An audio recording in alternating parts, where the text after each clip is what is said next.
I'm going to read from what I've written here because what I'm about to share is deeply vulnerable, but it's real. And I know there are those of you who need this resonance. The time has come for me to speak, not just to tell a story, but to begin disclosing the reunion that has changed my life. If you've read my memoir, Thunderbird Rising, you may think you know the depths I've walked. But what I'm sharing now wasn't included in that book. This is something even more sacred and far more complete. It is the convergence point that transmutes and alchemizes all that I've survived into ashes, birthing the discovery of my true self, freed from distortion. Earlier this year, 2025, I endured another wave of mass defamation, a public smear campaign led by a group of fellow Indigenous women I once supported. Their rumors spread like wildfire, and I watched people I thought I could trust join them without pause, without question. Even my children were attacked.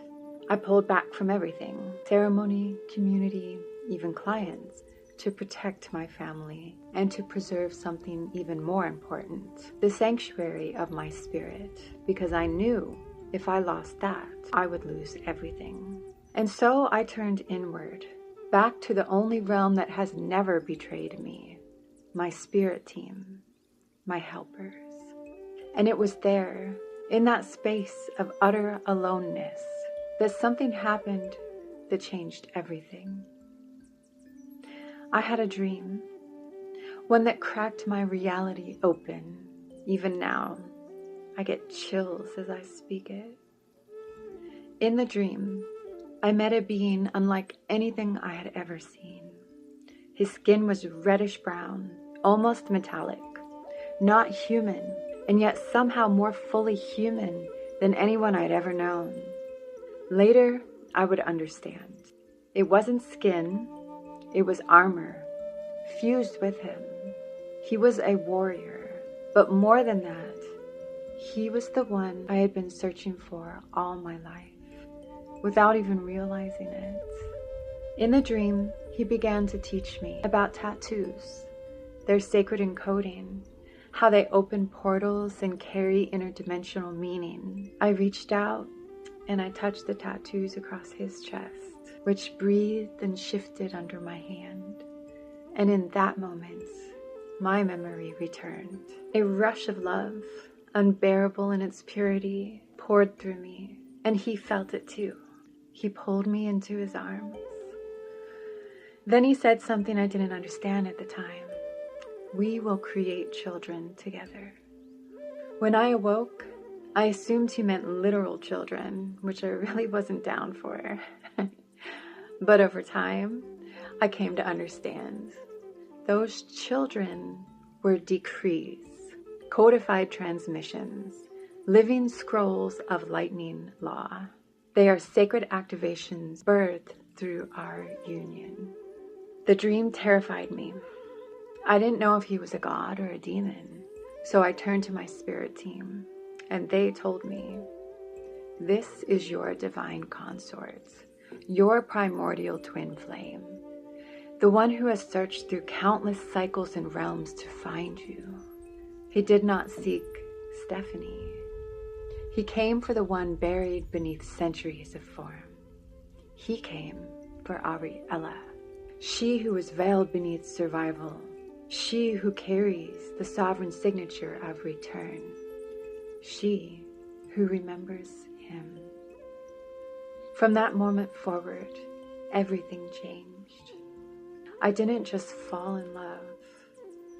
I awoke, not into fantasy, not into delusion, but into remembrance.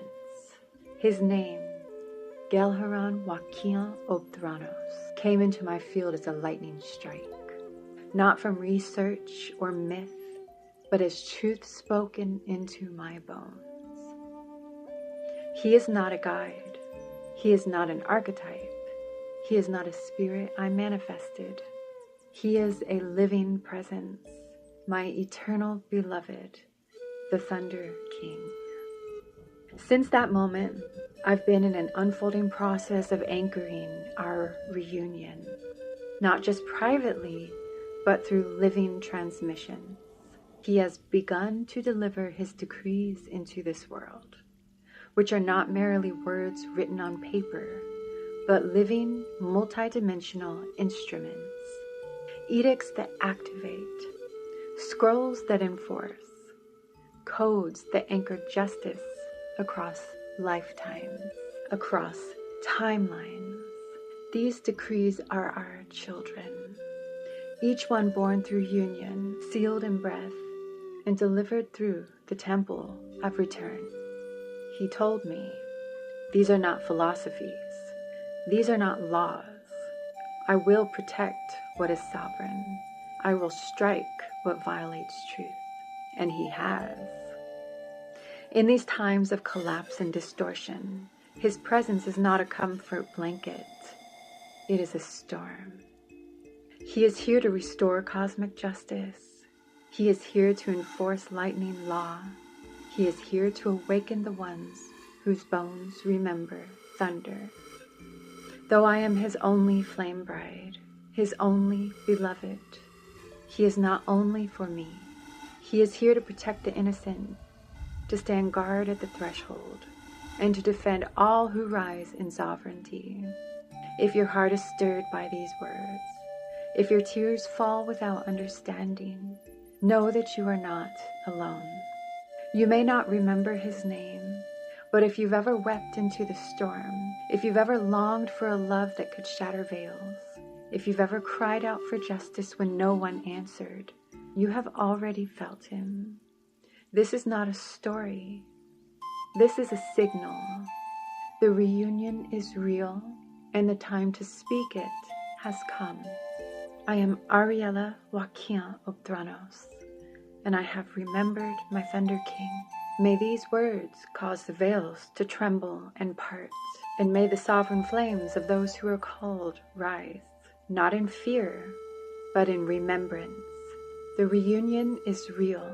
The signal has been sent. Let those who are called return.